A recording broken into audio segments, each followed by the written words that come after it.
So, good evening. Good evening. Today I am going to discuss, this is the continuation of previous class.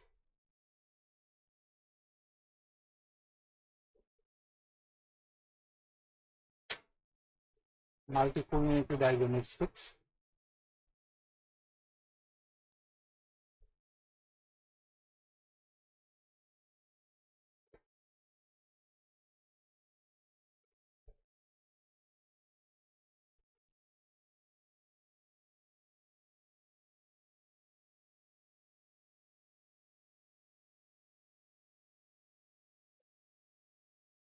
An important question arises that how to diagnose the presence of multicollinearity in the data on the basis of given sample. Several diagnostics measures are available and each of them is based on the particular approach. So, it is difficult to say that which of the diagnostic is best or ultimate.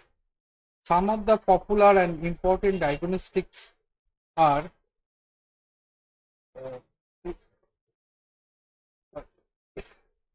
some of the popular and important diagnostics are considered here. The detection of multicollinearity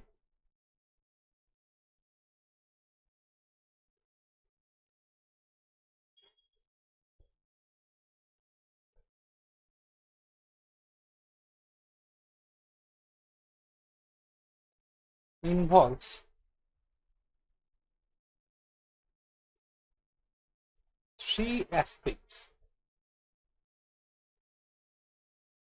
One,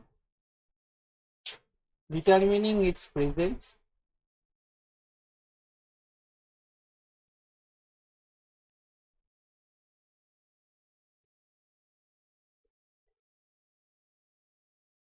Two,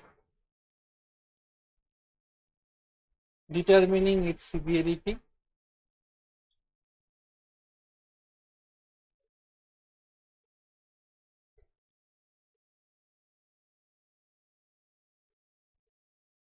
Three, determining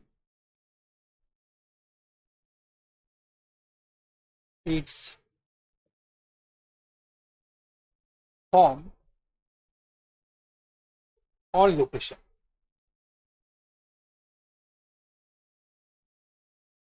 We know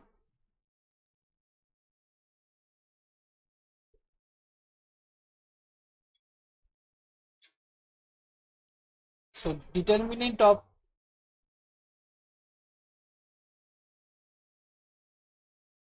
x prime x. This is the measure based on the fact that the matrix x prime x becomes ill-conditioned in the presence of multicollinearity. The value of, we know the value of determinant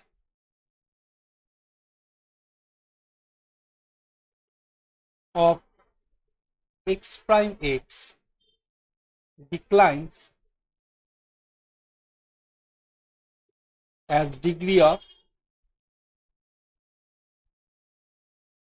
multicollinearity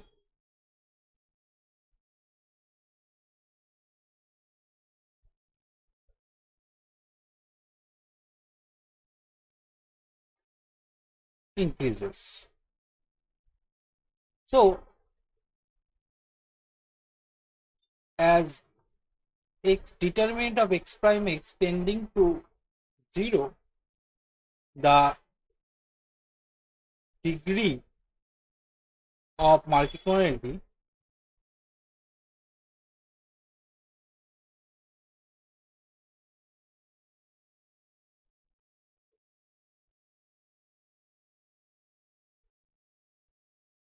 increases.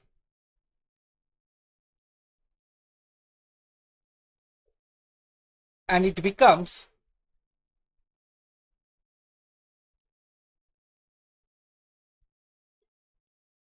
exact or perfect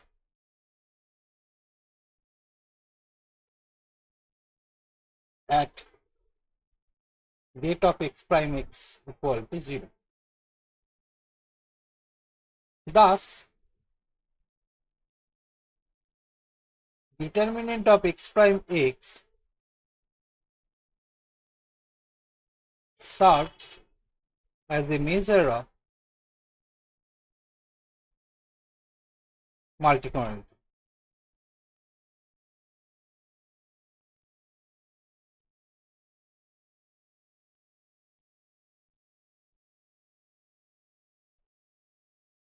And determinant of x prime x is equal to 0 indicates perfect multicollinearity exists.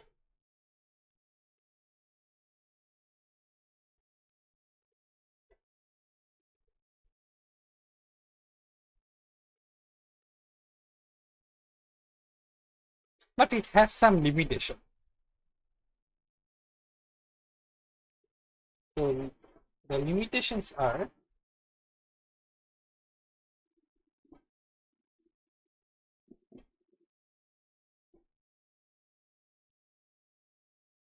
it is not bounded measure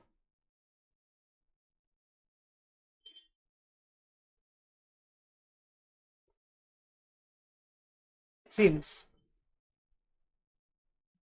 this determinant lies between 0 to infinity. And another limitation is affected by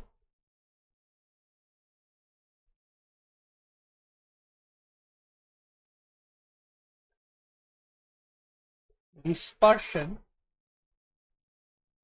of explanatory value.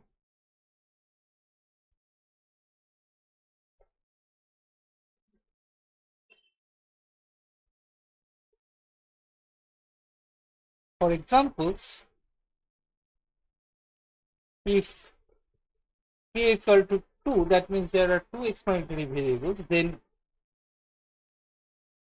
determinant of x prime x, this is equal to summation xi square x1i, 1 for first explanatory variable, I from 1 to n. Suppose there are n observation, you can easily compute this portion. I from 1 to n, x1i, x2i, x2i square, I from 1 to n. So this is a symmetric matrix.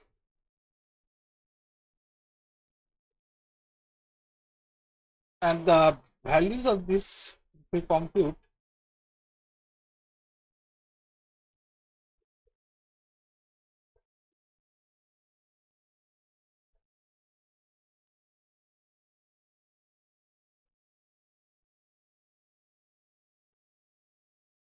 one minus R12 square. R12 is a correlation between x1 and x2. Okay?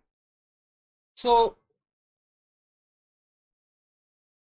this x prime x, determinant of x prime x depends on the correlation coefficient. So it depends on R12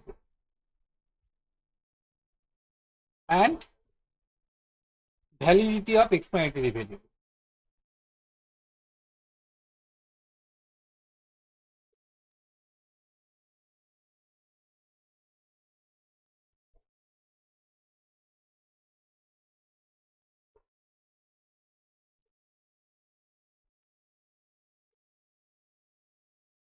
Hence,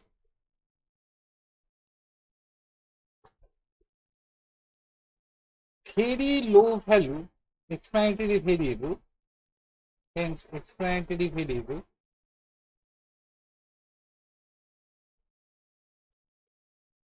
have very low variability,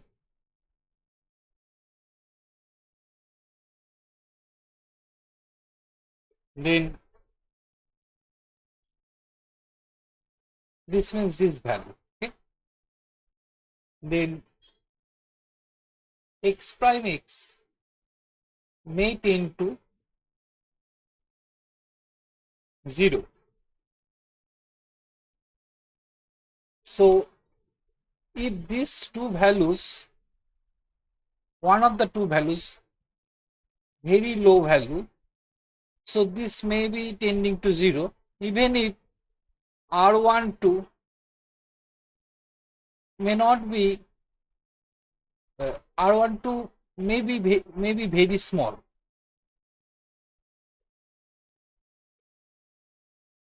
Very small, even if these two values tending to 0, this imply determinant of x prime x tending to 0, which will indicates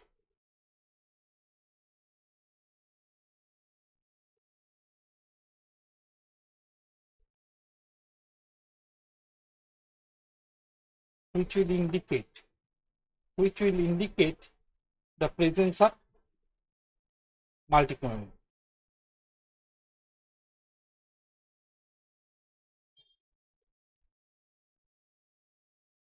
Which is not the case.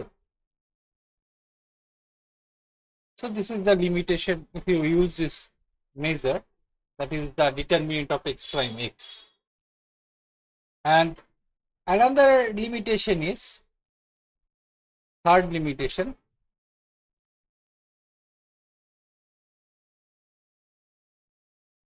it gives no idea about the relative effects on the individual coefficient.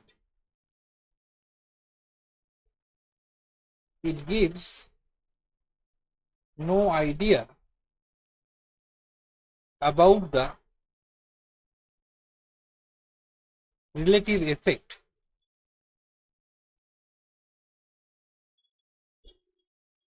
on individual coefficient.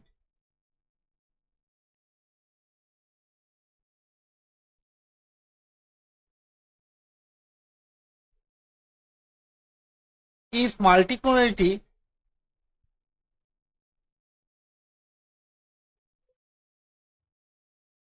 is present, then it will not indicate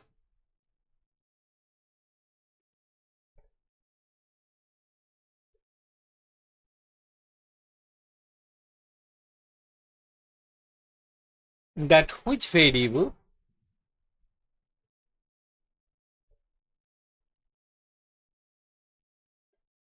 in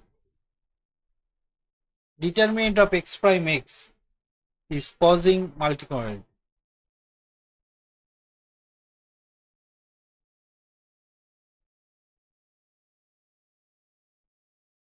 And is hard to determine.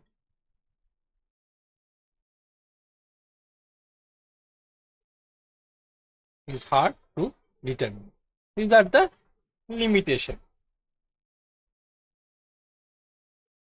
If you use this measure, determinant of x prime x. Okay.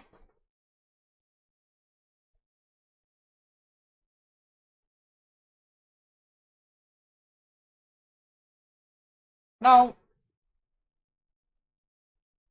another measure, that is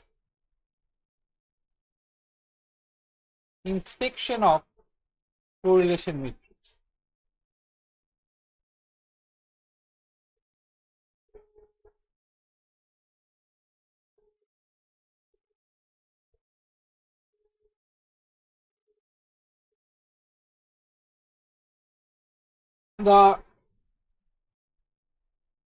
Suppose R is a correlation matrix of explanatory variables. I denote this, the ijth element of R is denoted by smaller ij, and the inspection of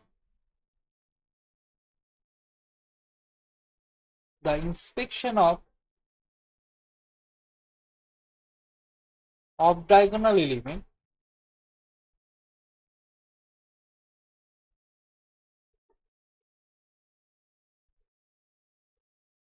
Rij gives an idea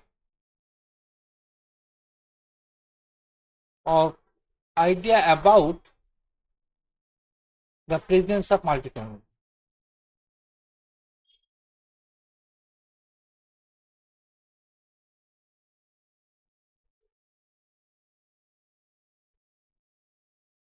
If suppose xi and xj, these are two explanatory variables, are nearly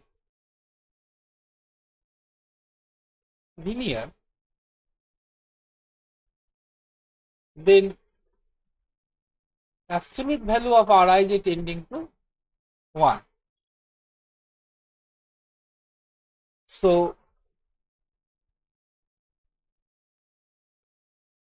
when more than two explanatory variables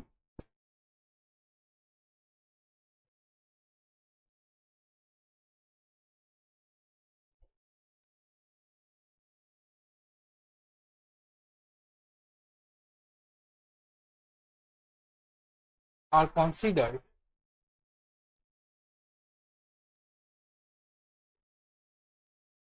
and if there are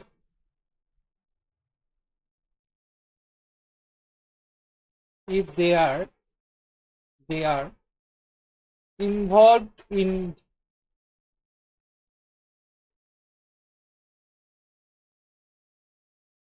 near linear dependency,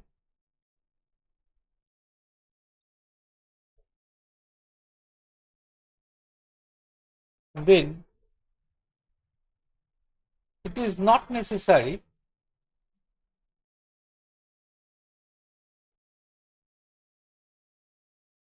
that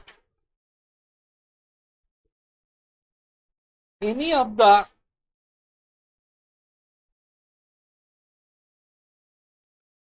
Rij will be large. Generally, pairwise inspection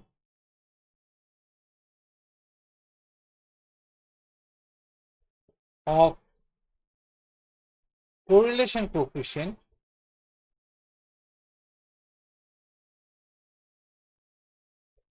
is not sufficient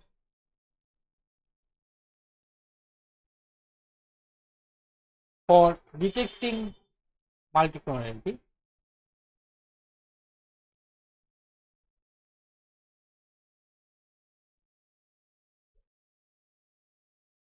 in the data.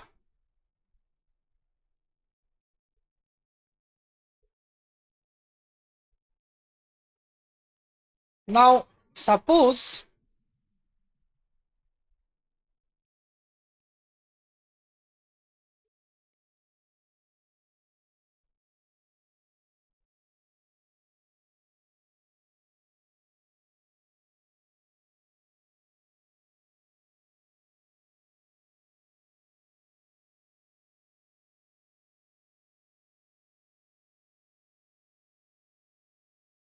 we know date of R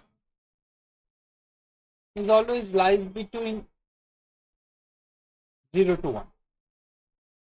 So, if date of R equal to 0, this indicates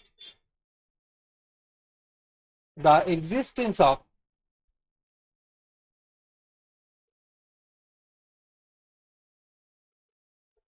exact linear dependency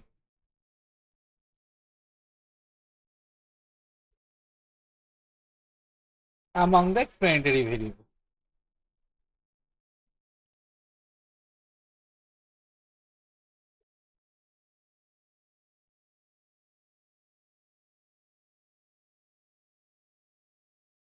if data of R equal to 1, then columns of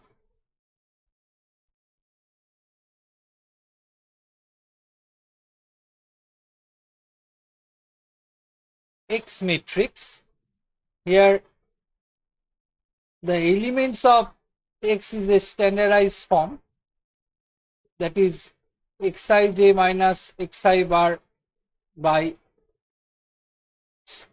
small si, which I already defined. So if you consider X as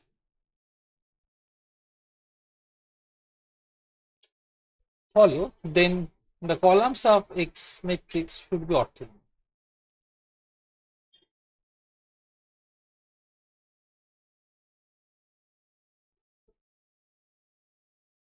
This is the ijth element of X matrix.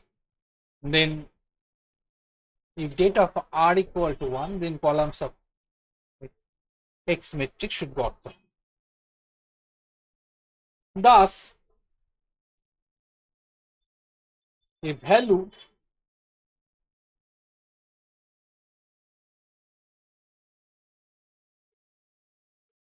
close to 0 is an indication of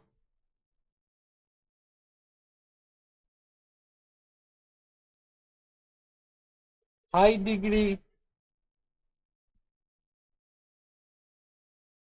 multicollinearity, high degree of multicollinearity,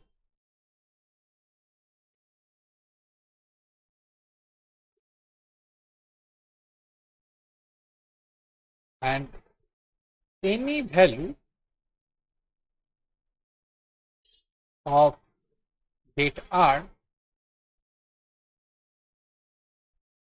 between 0 to 1, between 0 and 1, gives an idea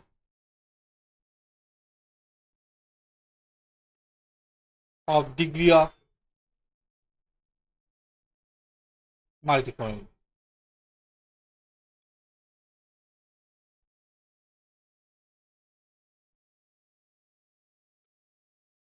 Again, it has some limitation. So the limitation is it gives no information about the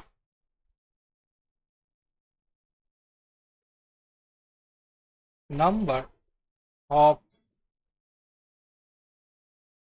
linear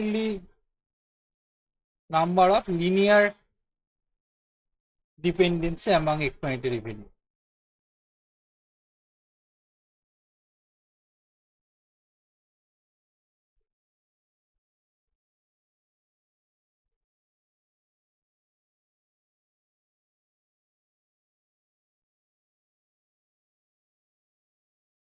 Linear dependency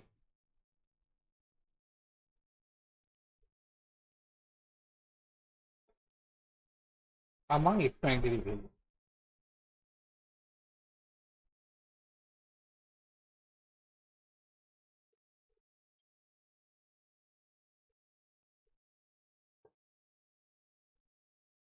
But it has some advantage. So advantages are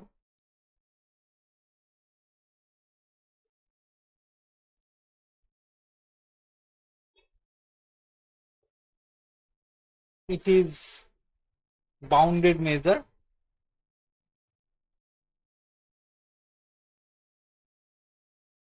since data of R lies between 0 to 1. 2, it is not affected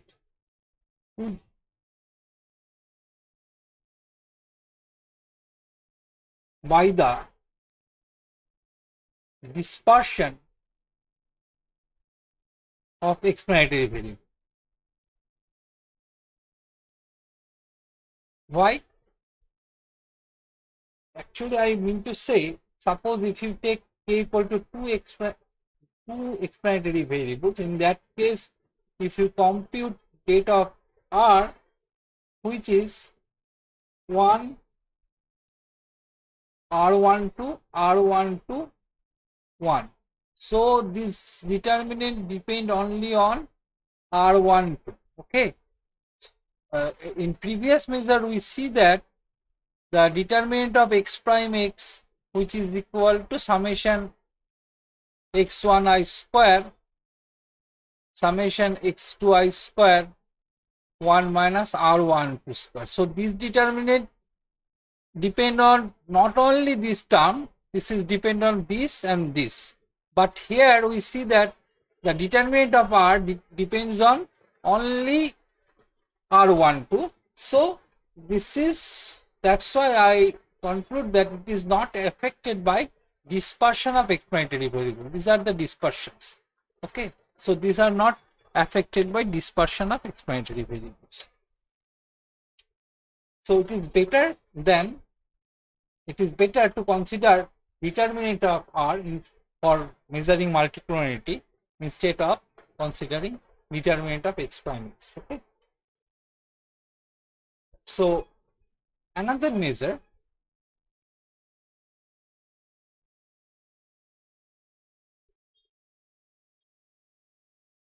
that is measure based on partial regression.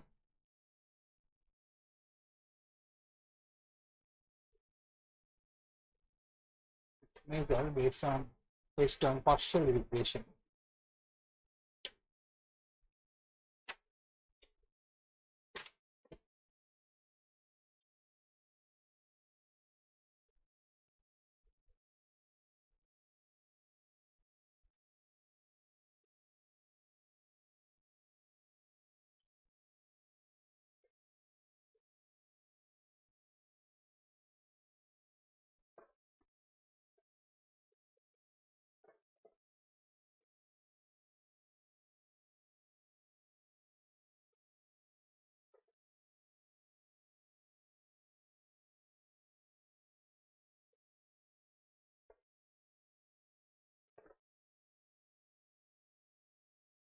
So we know R square is coefficient of determination for full model. So R square is a coefficient of determination in the full model.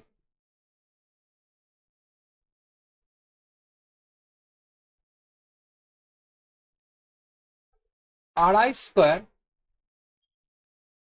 which is equal to coefficient of determination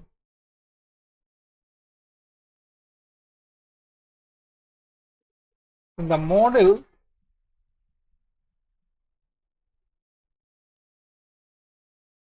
when ith explanatory variable is dropped.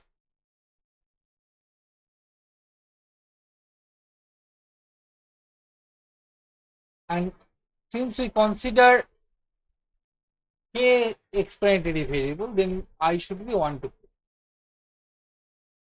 So we define RL square, which is maximum of R1 square, R2 square, R3 square. Now we define a measure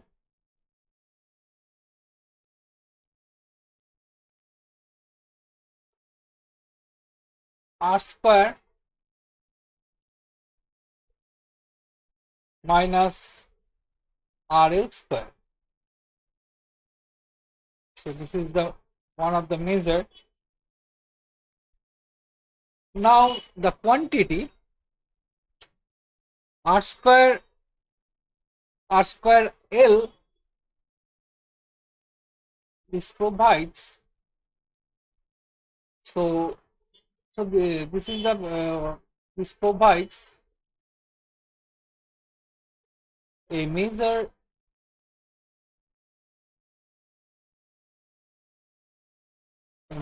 of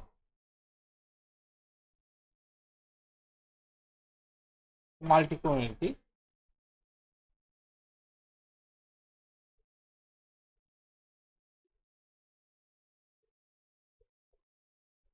and if r square minus rl square is low, then it implies the presence of, so we write in that way, if r square minus rl square is low, imply presence of multicollinearity.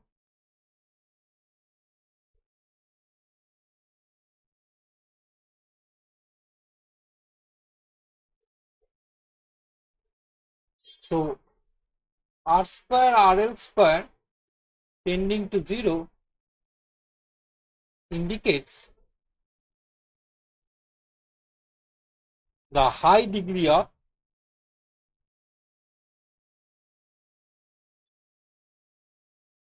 multicollinearity.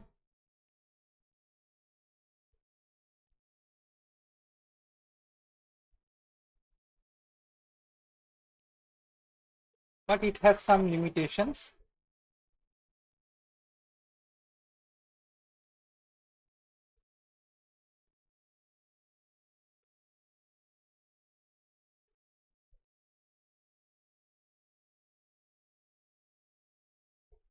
It gives no information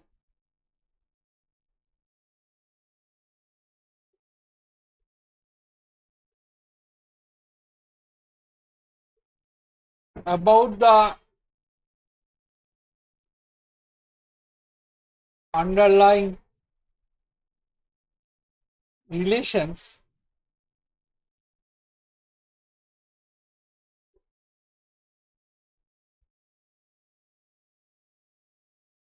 about explanatory variables.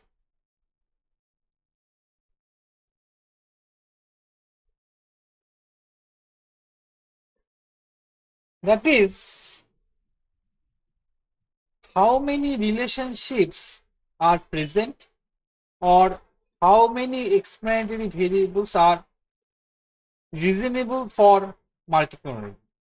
So this measure, this means it gives no information about underlying relationship about explanatory variable. This means how many relationships are present or how many explanatory variables are responsible for multicollinearity. And second limitation is small value of r square rl square may occur because of poor specification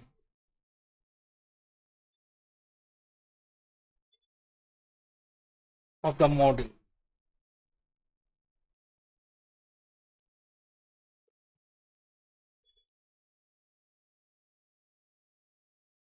That means poor specification of the model means an inappropriate functional for a variable omitted for the model, and irrelevant variable may be included. These are the poor specifications. These are called the poor specification of the model. Okay. So due to poor specification of the model, this value r square minus rl square may be small. Okay. Next measure,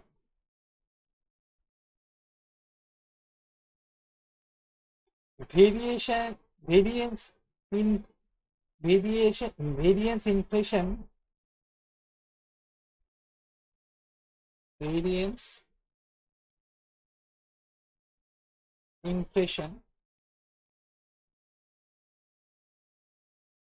factors. which is called in short VIF.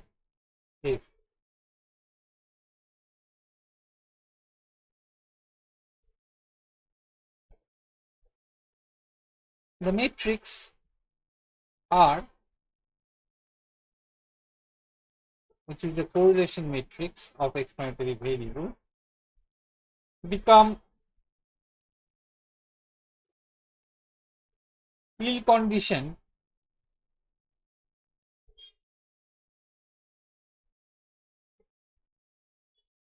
in the presence of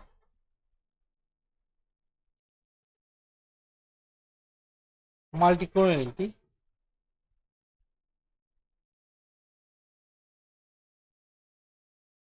in the data. Now, C is a matrix, C equal to R inverse, okay. So, and the element of matrix C denoted by Cij.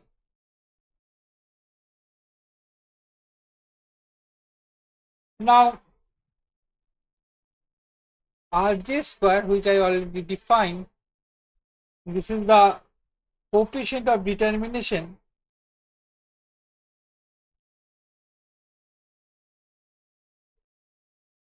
I denote Rj square as a coefficient of determination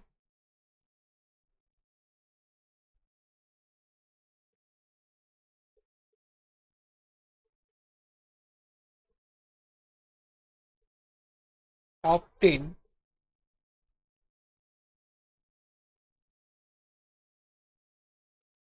when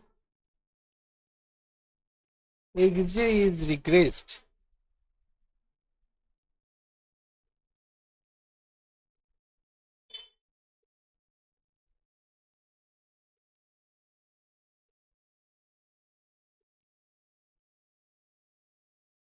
on the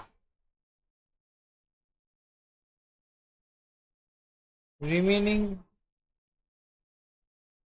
k minus 1 variables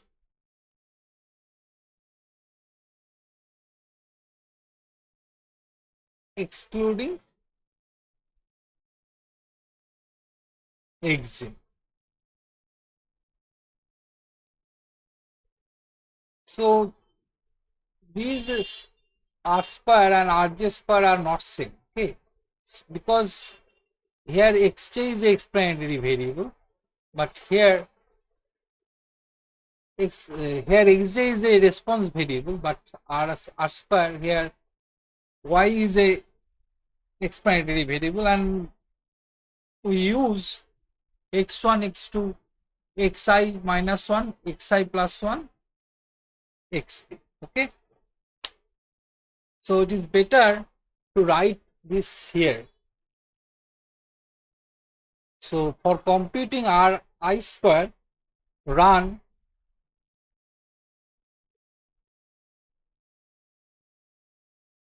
regression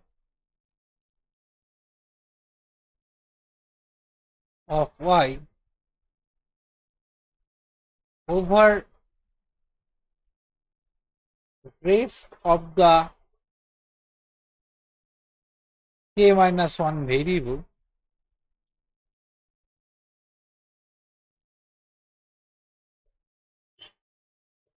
that is x1, xi minus 1, xi plus 1, xp. Okay. So I think it is better if you use Ri star square. Okay. So this is RL star square, R1 star square, R2 star square. So this is RL star square, RL star square, RL star square. Okay. So these two are not same thing.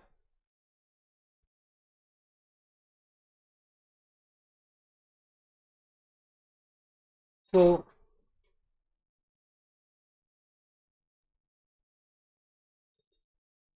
then we see that Cjj, which is equal to 1 by 1 minus Rj square.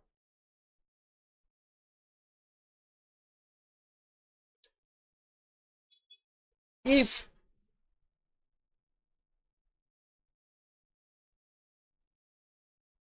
xj is nearly orthogonal to remaining explanatory variables,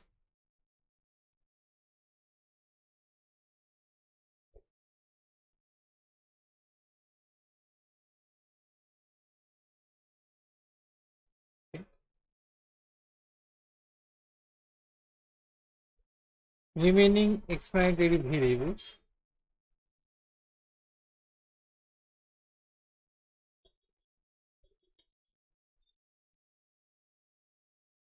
then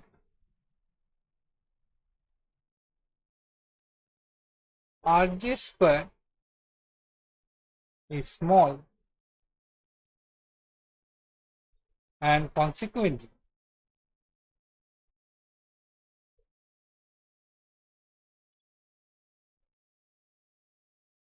this Cjj is close to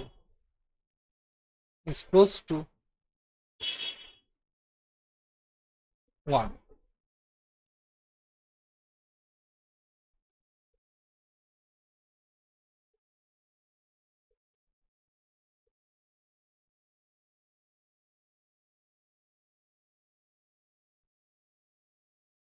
We know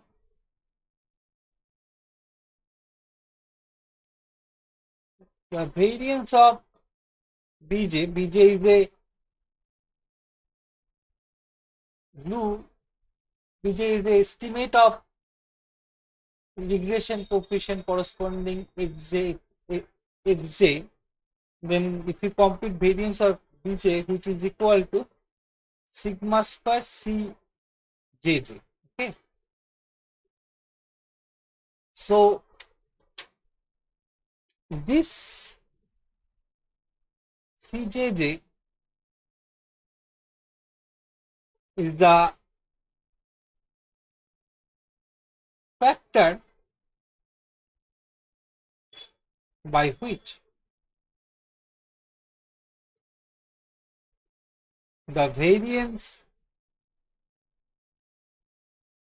of Bj increases.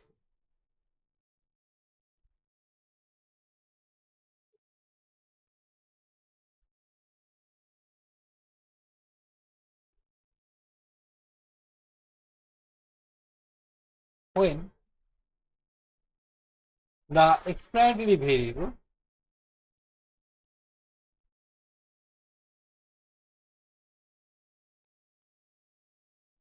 are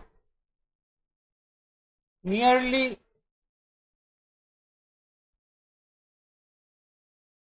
linearly dependent. Okay, so why? See, if Rj square is very small, then Cjj close to 1, and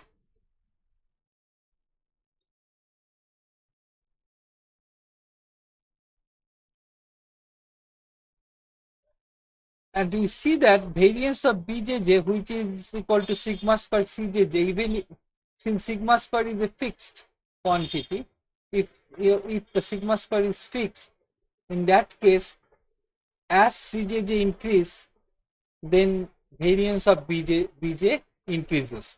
So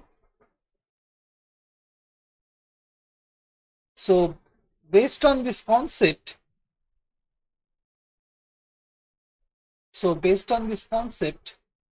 I write it here.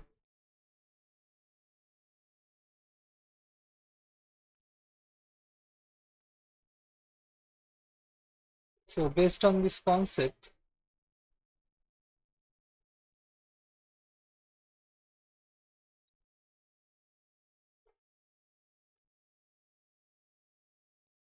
the variance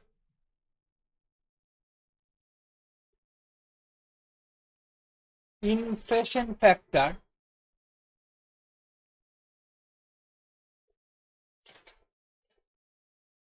so variance inflation factor which this because it increases or decreases variance of BJJ. This value increases or decreases variance of BJJ. So variance inflation factor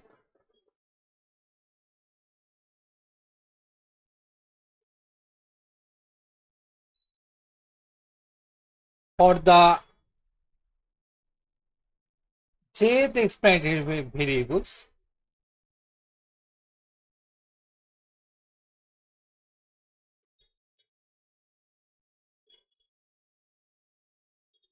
is defined as VIFJ. This is CJJ, or you write 1 by RJ square. Okay. So this is the factor. So this is the factor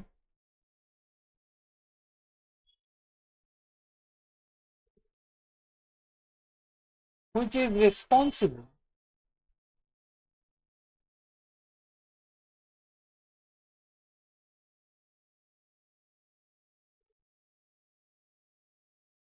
for inflating the sampling variance.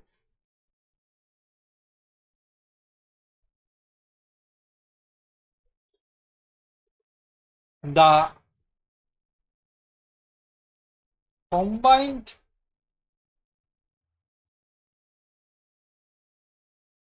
effect of dependency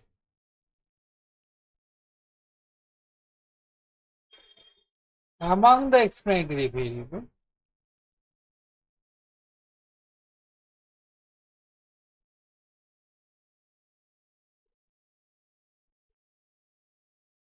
on the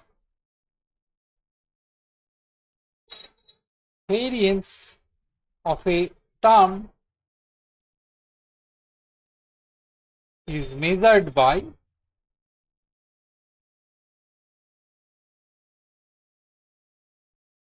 VIF of that term.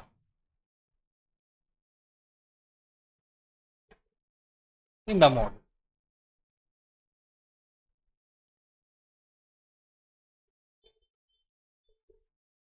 One or more large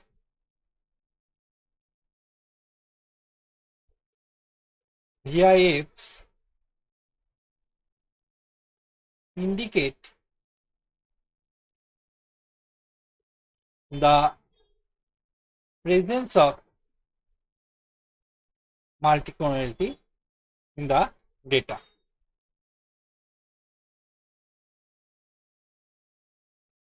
Okay. The thumb rule is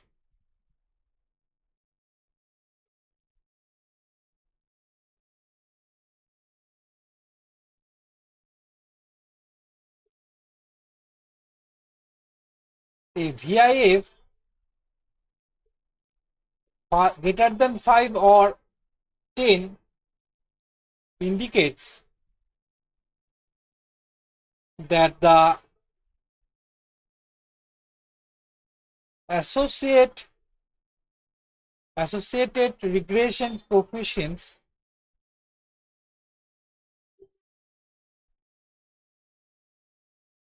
are poorly estimated because of multicollinearity.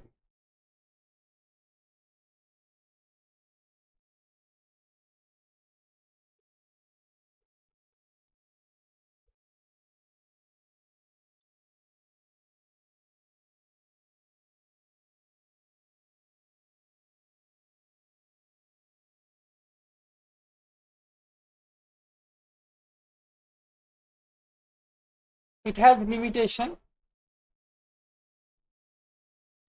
limitation 1, it gives no information about the underlying relations about the explanatory variables. Limitation 2,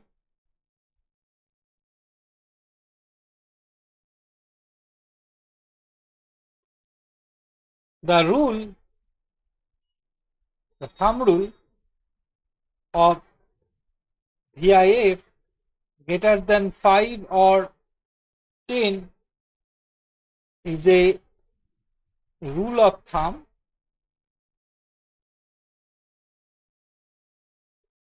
which may differ from one situation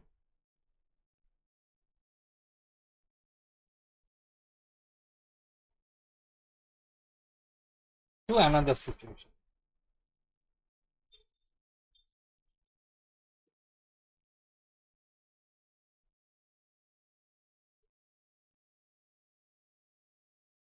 Note that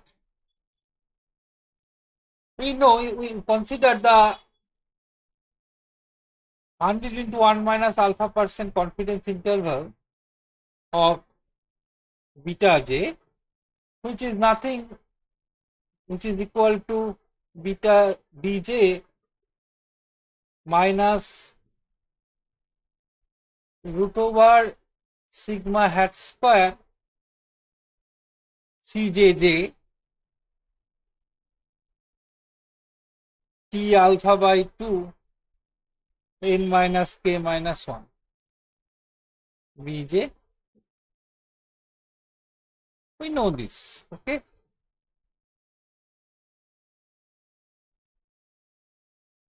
So the length of confidence interval, which is equal to 2 into root over sigma hat square cjj t alpha by 2 n minus k minus 1.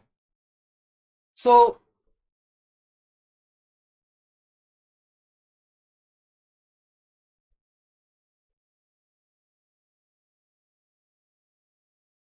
now consider if the x is orthogonal,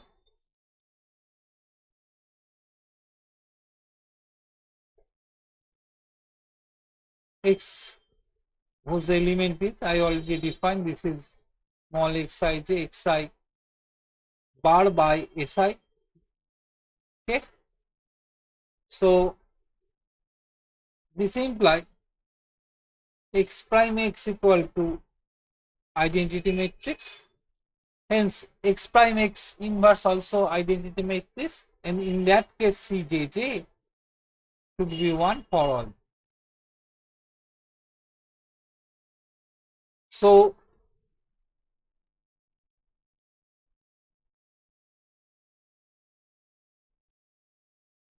in that case, this length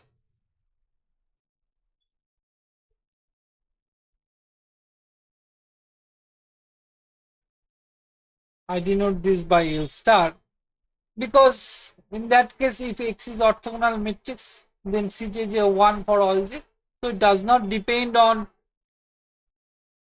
this cjj. So in that case this length is 2 into sigma hat t alpha by 2 n minus k minus 1, and I denote this length by Lj, okay? So if we consider the ratio Lj by Lj star, this gives root over cjj, so which is equal to root over vi f j. So thus root over vi f j indicates the increase in the length of confidence interval of jth regression coefficient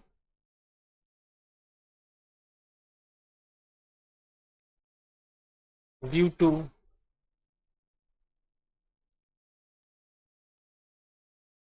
the presence of multicollinearity.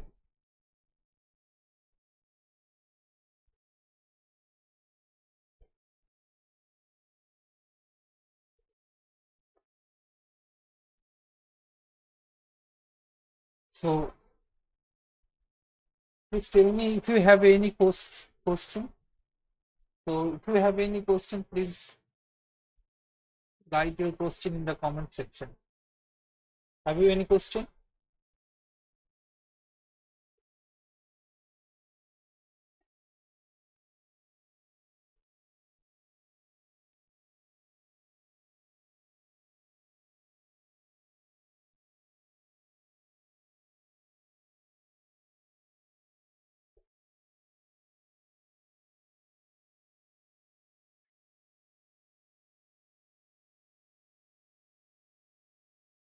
Okay.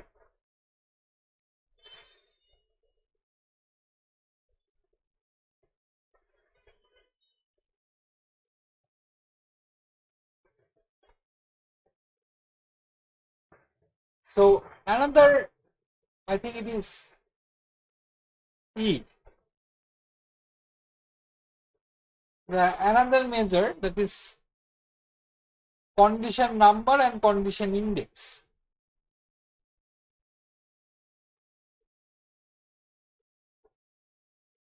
In short, I denote this by Cn and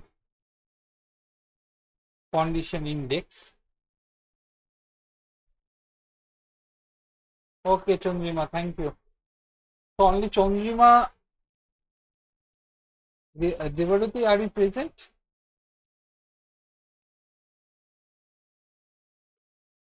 And condition index.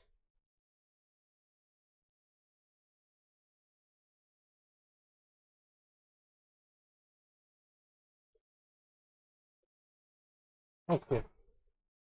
So let lambda 1, lambda 2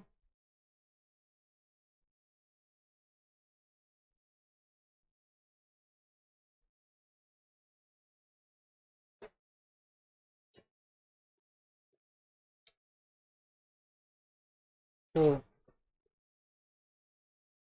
lambda 1, lambda 2, lambda k, these are the eigenvalue. These are eigenvalues of matrix R. Let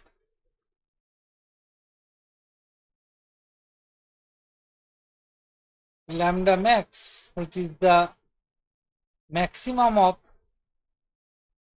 lambda 1, lambda 2, lambda k, and lambda mean, which is the minimum of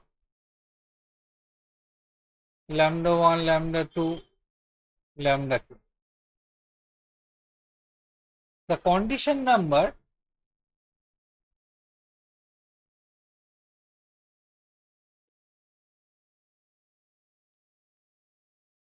Cn is defined as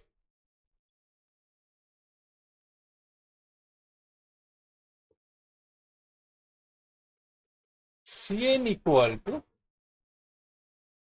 lambda max by lambda mean, and it should be lies between 0 to infinity.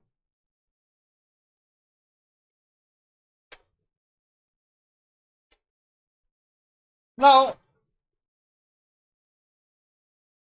if this is the thumb rule, if Cn less than 100,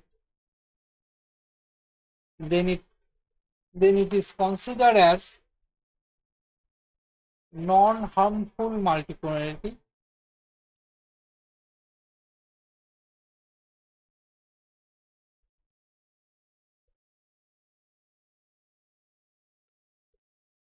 if Cn lies between 100 to 1000, this implies this is the moderated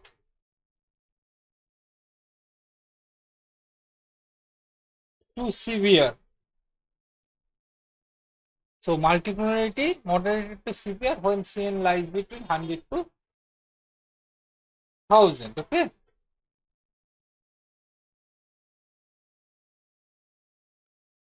Severe means strong. Okay. So that's why this referred to, this range is referred to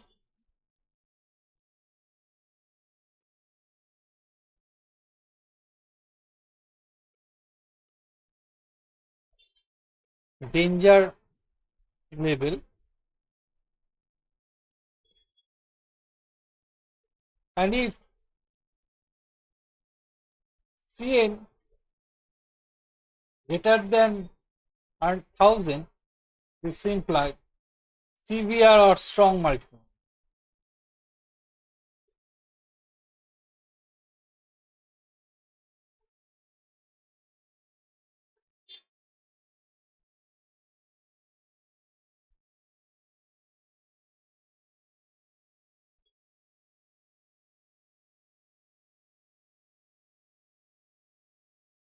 So now consider another measure, that is condition index.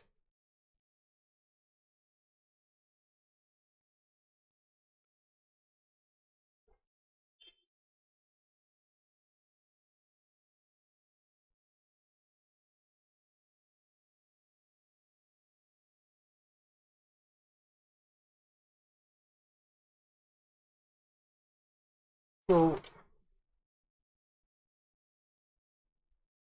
find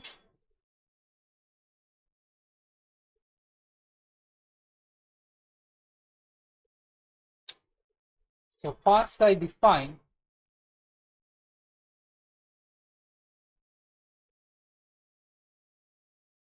condition index,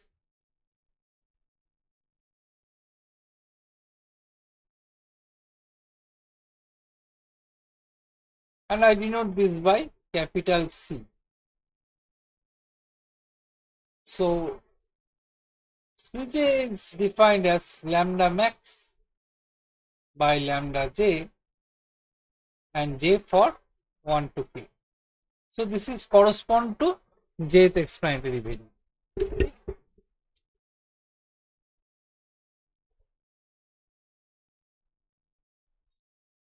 And if Cj is largest, then this Cj should be condition num. Okay. So first I consider variance of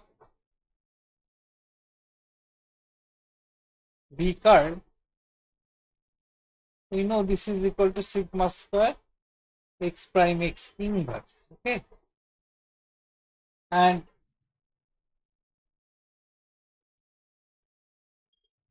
using spectral decomposition, we know x prime x equal to v lambda v prime, where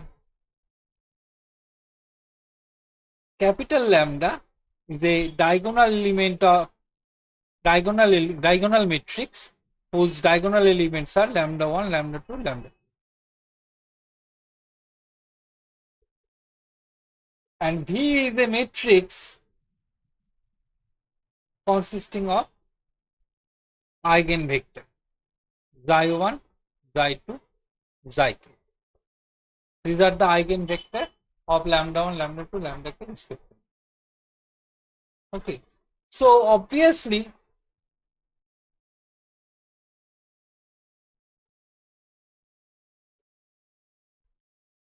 V is orthogonal matrix. So therefore, this should be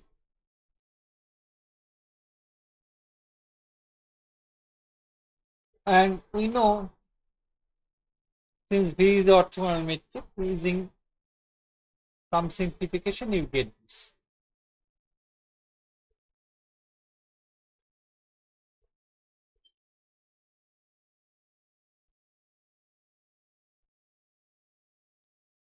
And is equal to,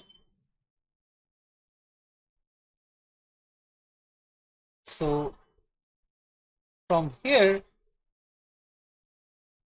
variance of Vj equal to sigma square. If you write the element of V matrix Vij, then variance of Bj after some computation we get this value sum over j from 1 to k, better to write L from 1 to k, VIL square by lambda L. Okay, where this VI1, VI2, VIK are the elements of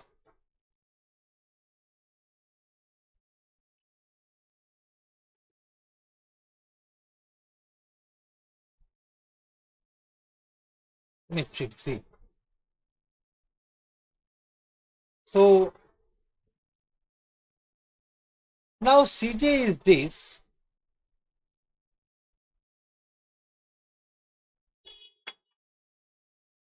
So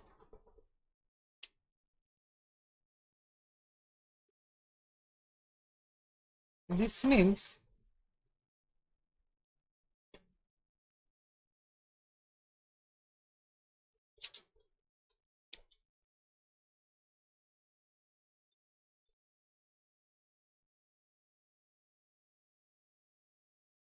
if you look at the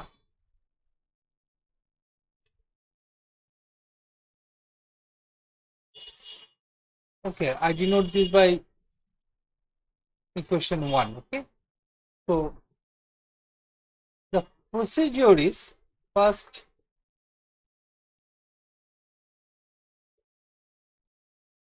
find condition index C1, C2, capital C1, capital C2, capital CK, and second condition is second steps is identify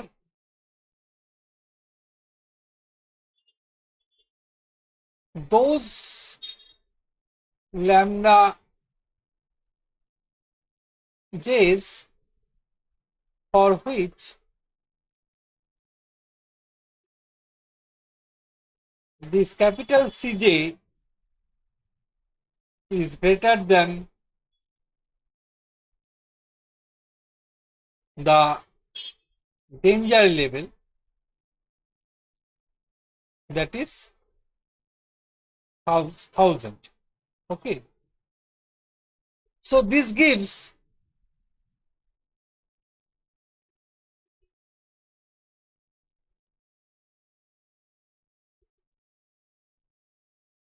the number of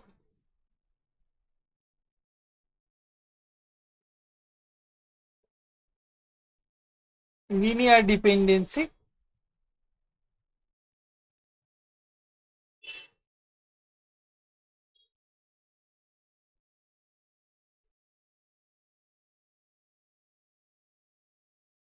and we do not consider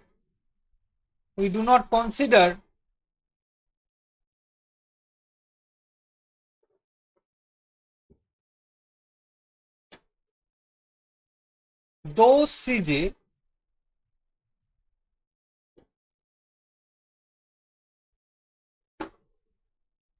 where this where the Cj is less than 1000. Okay, So that is dose Cj below danger level. That is less than 1000. Okay, danger level.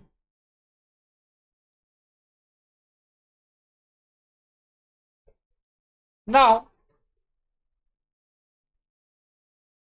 in third step, for such lambdas with condition index Ci above the danger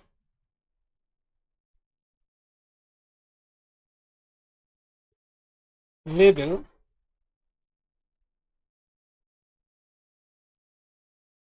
choose one such eigenvalue,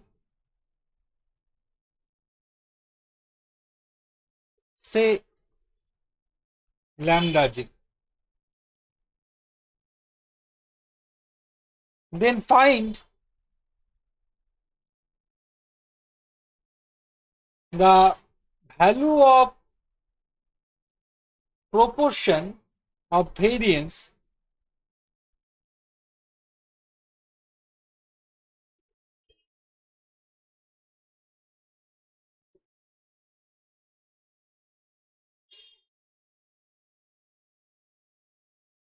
corresponding to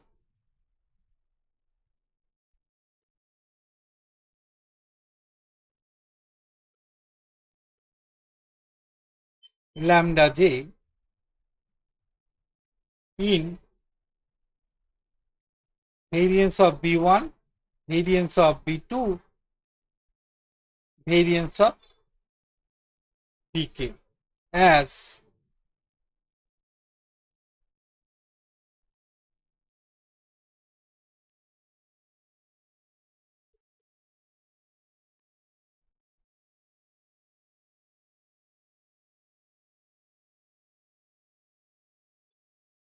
Pij, which is equal to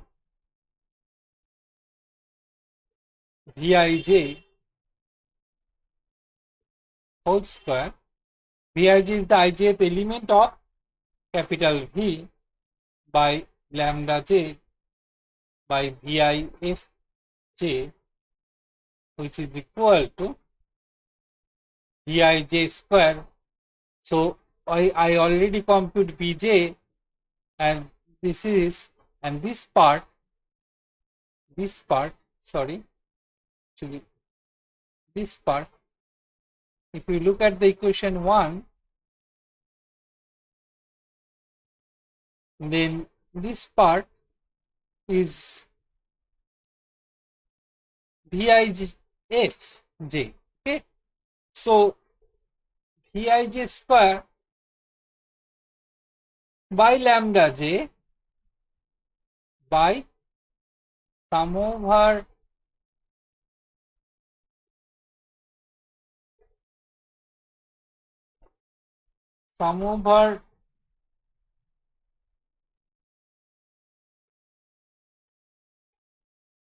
this should be Vj. Okay, I think it is better to write Vi. Okay, so here. Okay, so Vifj, this should be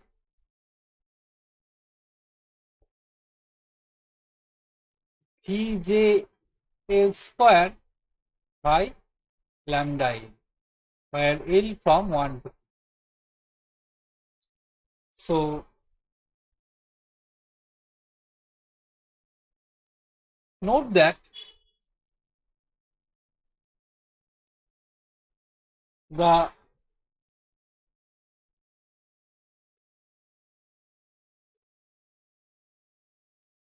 expression Vij square by lambda j can be found from the expression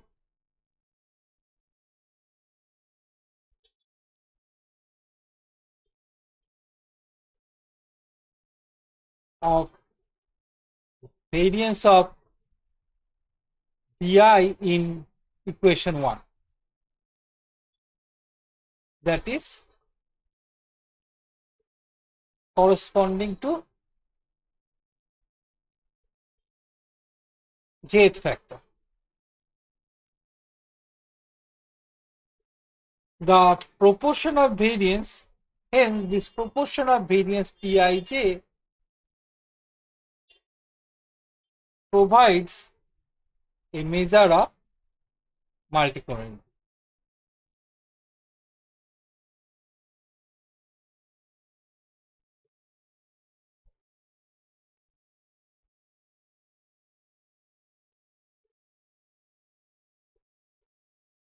Note that it is a good diagnostic tool. We should use this tool for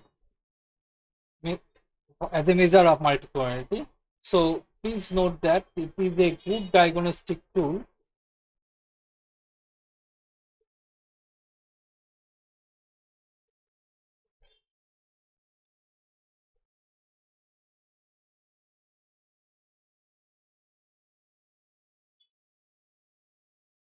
in the sense that it tells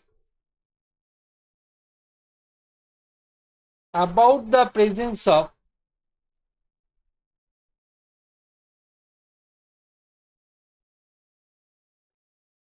harmful multicollinearity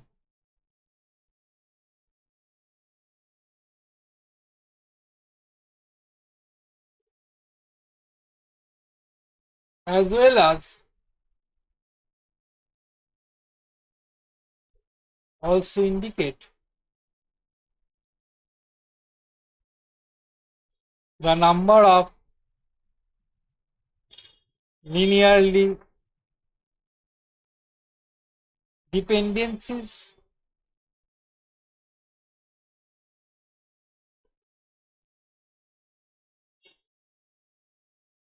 responsible for multicollinearity.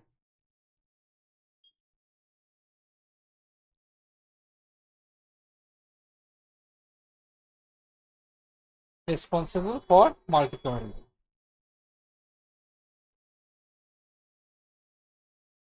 So these diagnostics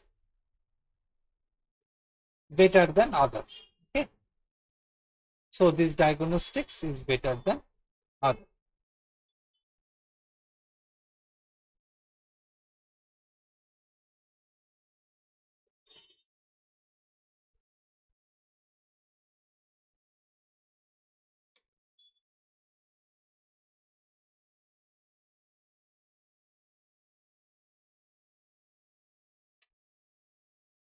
If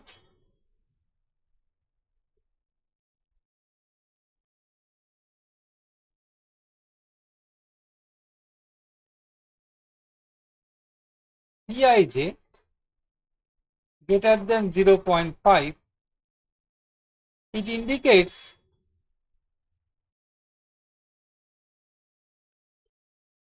that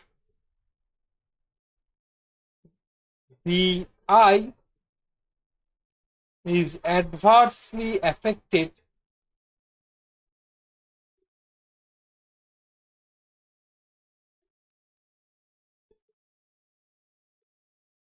by the multicollinearity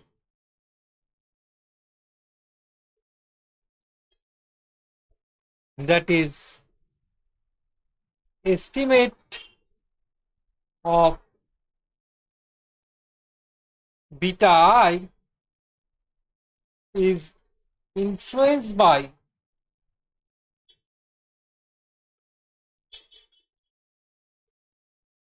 the presence of multicollinearity.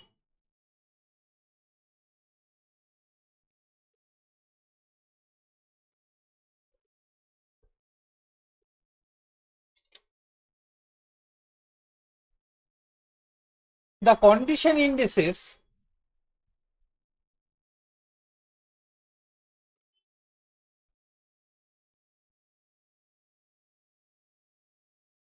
Ci are also defined as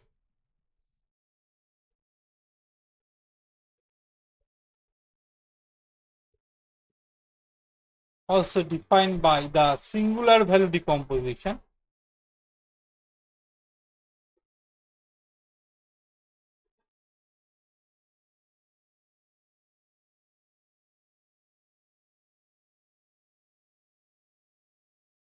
of matrix X.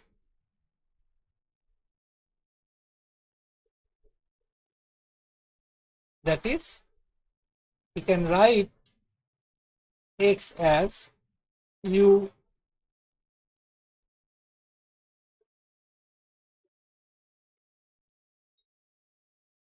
UD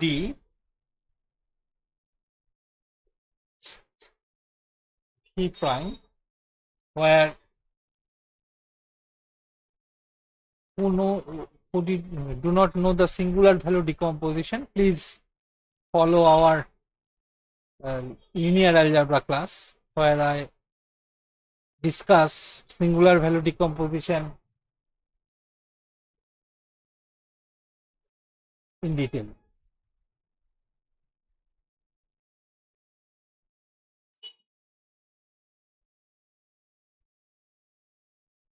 Where U is n cross k matrix, P is k cross k matrix, U prime U equal to I, V prime V equal to I, and D is a diagonal matrix whose elements are mu1, mu2, mu k. This mu1, mu2, mu k are the singular values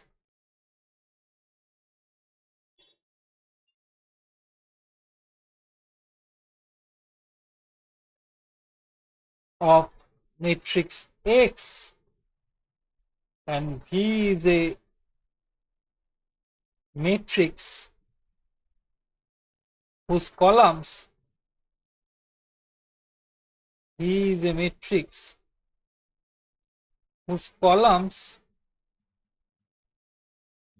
are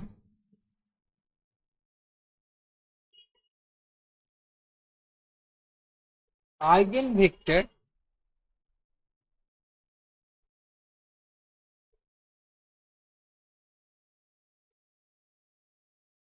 corresponding eigenvectors corresponding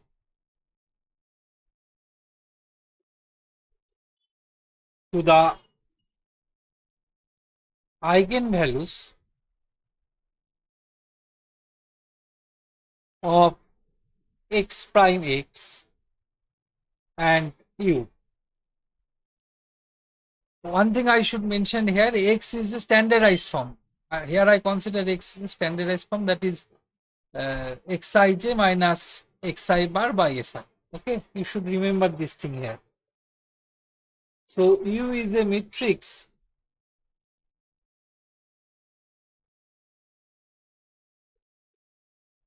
whose columns are the eigenvectors associated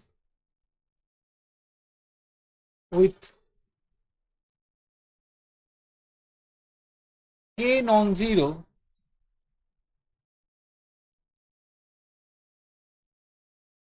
eigenvalues of x prime x. Why I consider the form of one point I should mention here, why I consider x as a standard form, that is xij, the elements of x matrix is xij minus xi bar by si, because I want to eliminate the variability of explanatory variables. Okay, so that's why I consider, because I only restrict on the correlation part. That's why I consider standardized. So whose columns are eigenvectors associated with k non-zero eigenvalues of x prime x. The condition indices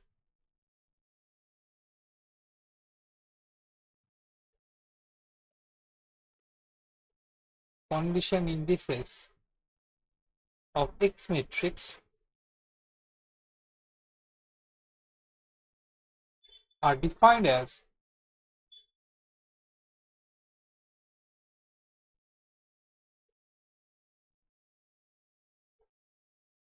eta j equal to mu max by mu j,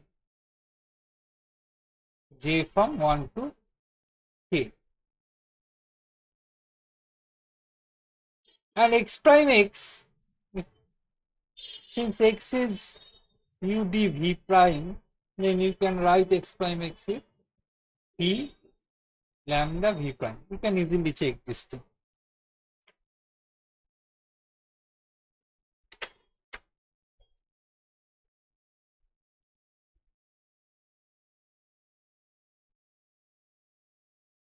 So this imply, and if you look at the proof of singular value decomposition, the result of singular value decomposition, if you go through the classes of linear algebra classes, then you see that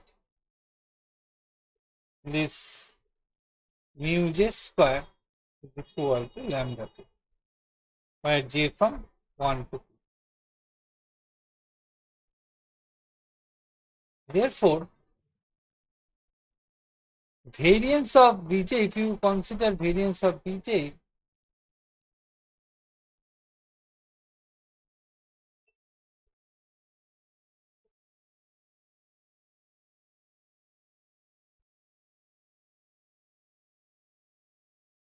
so variance of Bj, which is equal to sigma square into sum over I from 1 to k, I from 1 to k,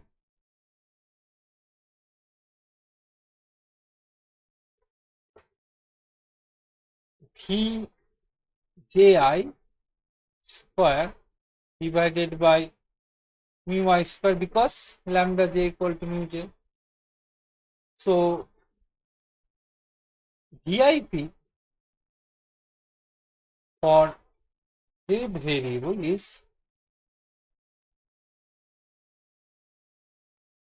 so VIF for z variable is sum over I from 1 to k Ej square by mu1, mu I square.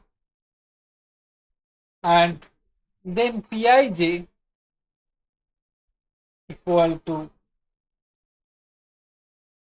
Pij square by mu I square by Pi I. So the yield condition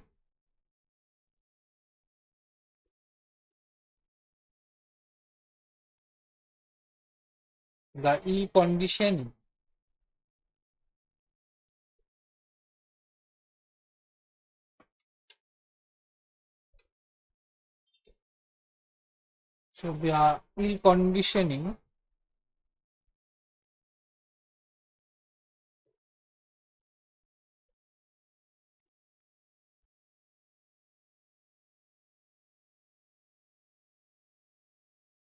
in X is reflected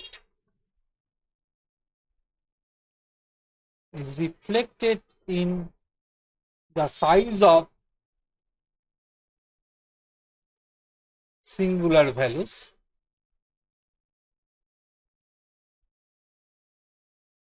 There will be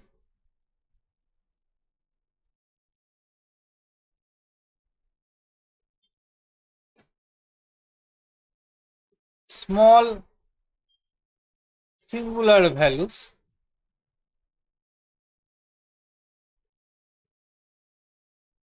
there will be small singular value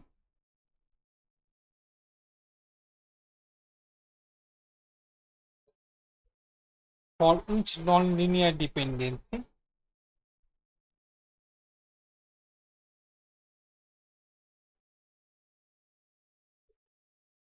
So there will be one small singular value for each nonlinear dependency.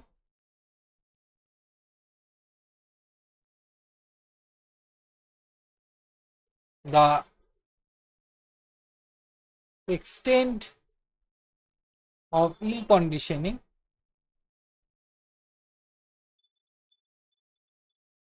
is described by how small is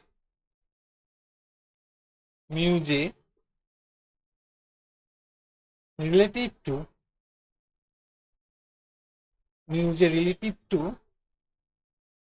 mu max.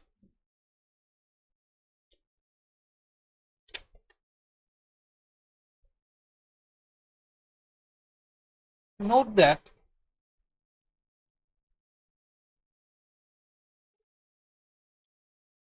it is suggested that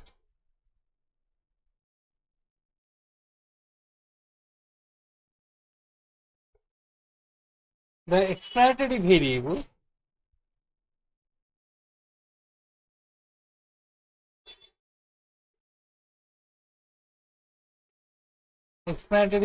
should be scaled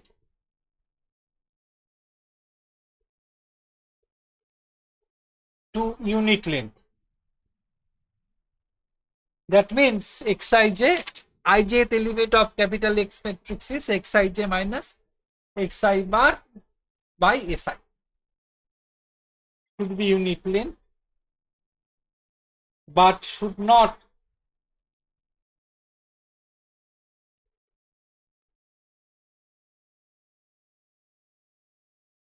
be centered when computing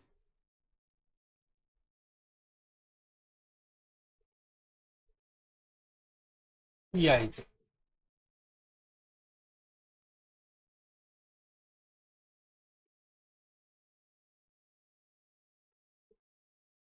This will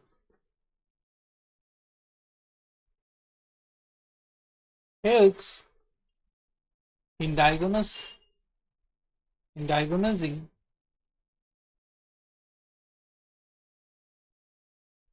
the role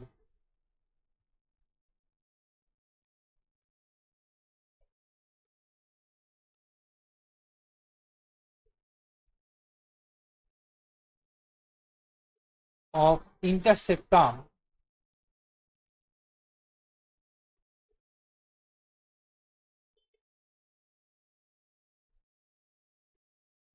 so that means I want to say you can up to that when you computing Pij length of it length of explanatory variable should be scale of unit length. That means suppose the column vector of X matrix is xi x1 x2 xi, then xi prime xj should be 1 but not be centered. That means you do not use xij minus x bar by si. If you use xij minus x bar, that means it is centered. Okay, you should use xij minus c by sum over I from 1 to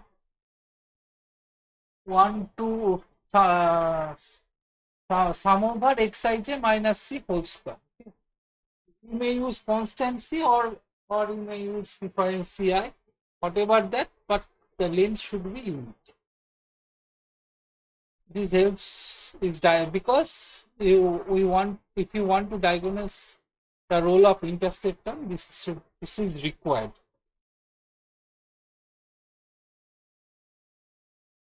Is near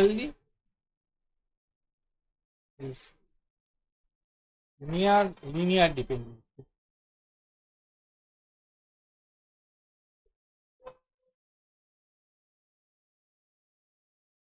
No unique guidance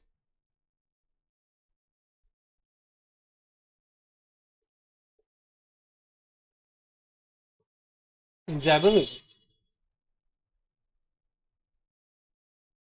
in literature on the issue of centering the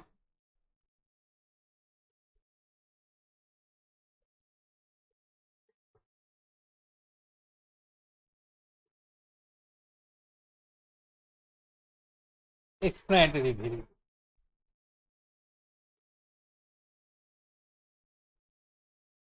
The centering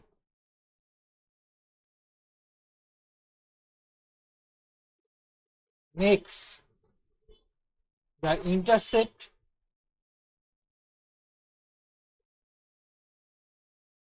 orthogonal to explanatory variable.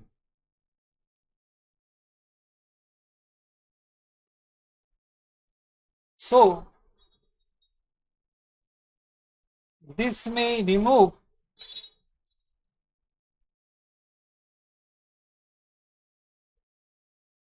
the ill conditioning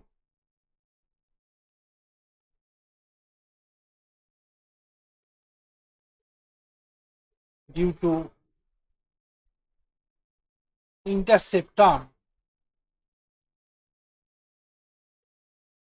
in the model. So if you're interested in intercept term, then you should not centering the explanatory variable. Okay? So these are the measure. So now the remedy. If multicollinearity appear, what is the remedy? So the remedy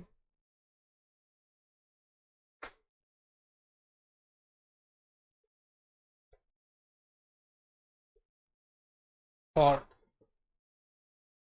multicollinearity.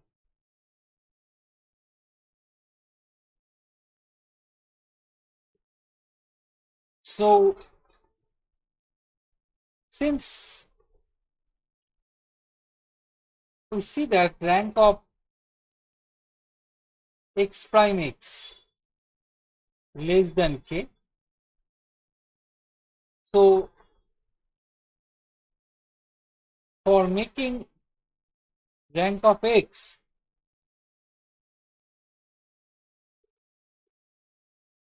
prime x is equal to k, if this thing happens, so this means there is a multicollinearity.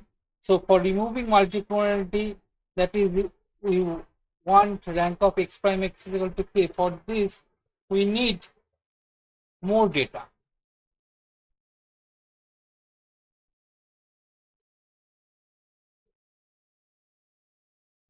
So one remedy is additional data may help in reducing the sampling variance of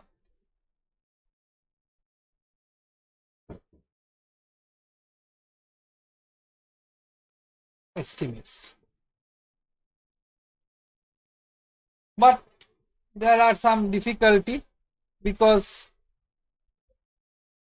there may be cost, time, etc. It is not always possible to collect additional data. So another remedy is drop some variables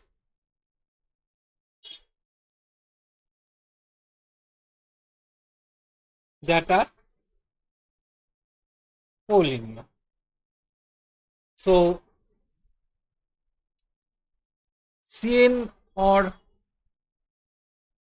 CI, these methods helps you which variable you want to, which variable are dropped, okay? Or you can find the pairwise correlation coefficient, and using the thumb rule, suppose you take cutoff point 0.7. If Rij is greater than 0.7, then you can drop Xj. Rij means the correlation coefficient between ith explanatory variable and jth explanatory variable. In that case, you can drop Xj or Xi. In that way, you can drop some variable that are collinear.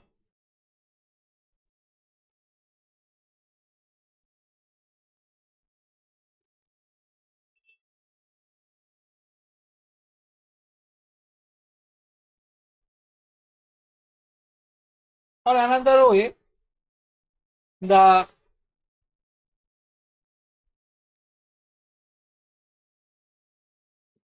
this is the some kind of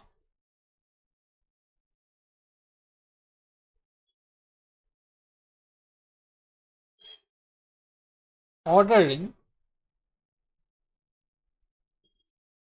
of explanatory variables.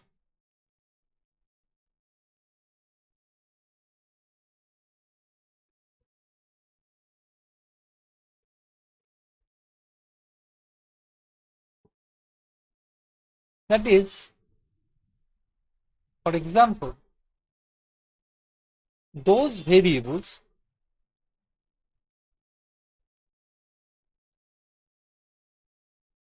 can be deleted first, which have smaller value of t ratio.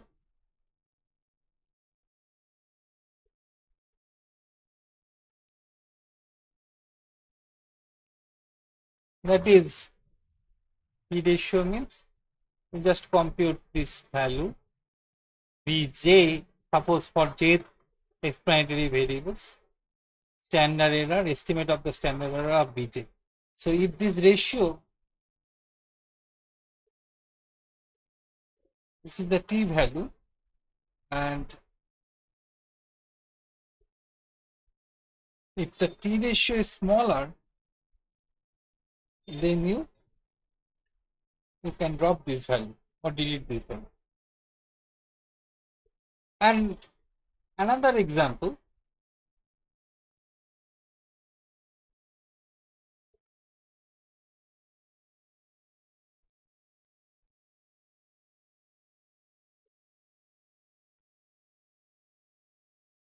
suppose the experimenter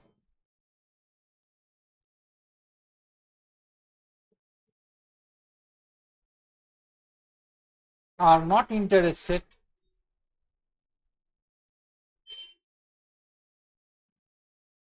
in all parameters.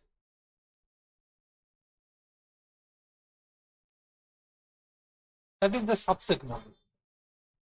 In such cases,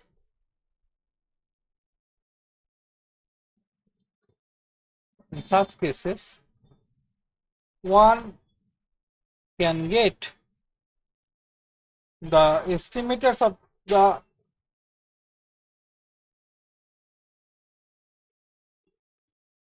the parameters of interest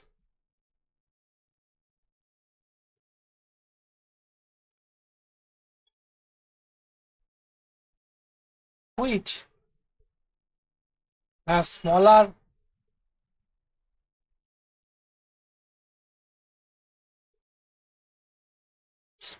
mean squared error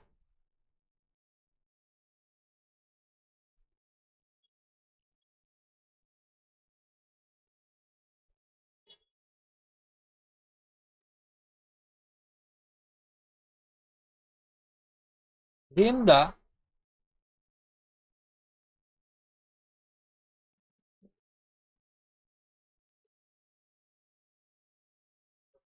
which have smaller mean square error, then the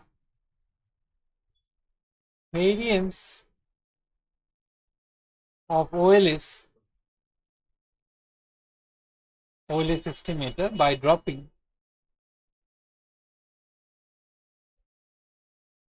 some variables. So these are the way you can drop some variables. Okay. Another remedy is you can use some prior relevant information.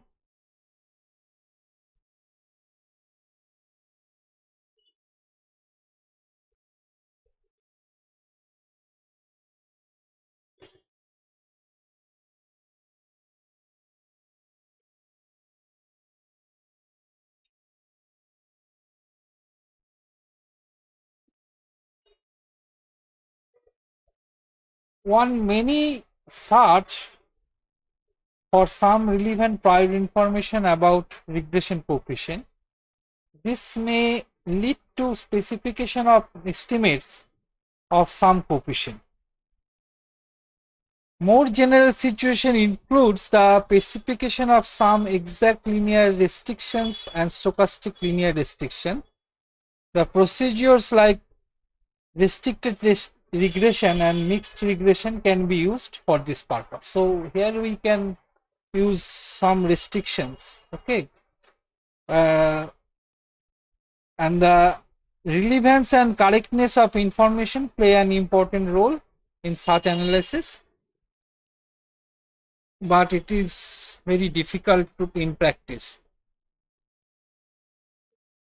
Another the remedy is, since x prime x is, if multicollinearity occurs, then x prime x is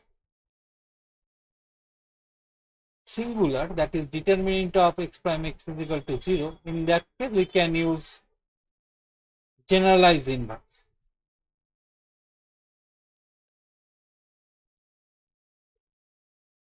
So for generalized inverse, I already discussed in detail in our linear algebra class. Please see the linear algebra classes in our channel.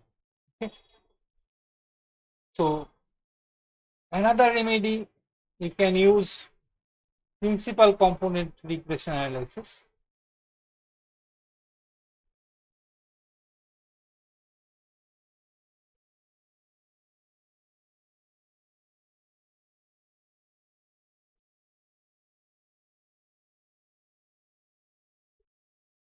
And another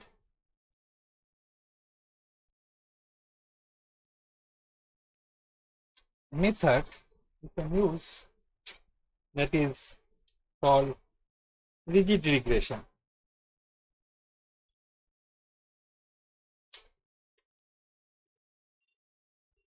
Okay. So these are the method. So rigid regression.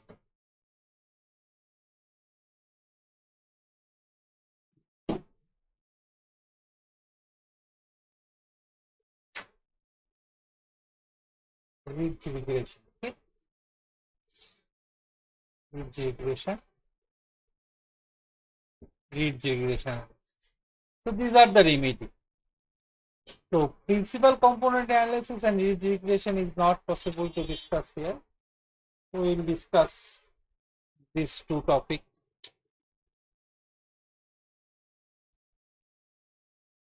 For this, we definitely consider these two topics separately. Okay, so these are all about the multicollinearity. So in our first class, we will discuss the problem of multicollinearity. Today, we discuss the detection process, how to detect multipolarity, and what is the remedy. Remedies are, these are the remedy. You can add more data, you can drop some variables, you can apply some constraint or restrictions, you can apply generalized inverse, you can use principal component regression analysis, and the sixth one is ridge regression. Okay, these are the remedies. Okay, have you any question? Otherwise, I end this stream. Thank you for watching this.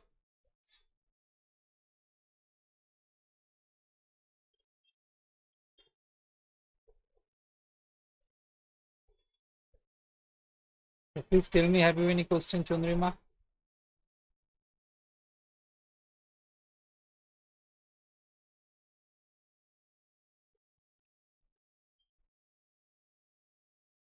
So please tell me, have you any question? Chandrima.